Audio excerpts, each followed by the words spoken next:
day mga kabike bro, ngayon lang ulit tayo nakapag-bike. Gawa nang nagbabantay tayo sa tindahan. Ayan, rides tayo ngayon sa Igya. Sakto na, pagkaganda ng panahon.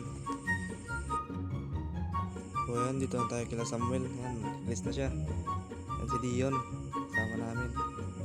Ayan, papunta na kami dyan guys. Sa Igya, balikan lang. Pauwi na pala kami dyan guys. Di na ako nakapag-video yung papunta kami.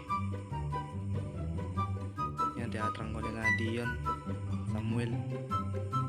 Guys, spinning lang. Pero pagdating sa Kataw, kakargaan nila yan. Hindi ako nakapag-video nun guys, pero kumalas tayo doon.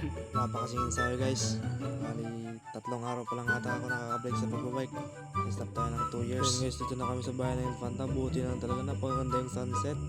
Tanggal pagod talaga. Yung mukha ng karas oh. Tapos pag naiwan tayo dyan guys, buti lang, napakaganda yung sunset. Tanggal pagod.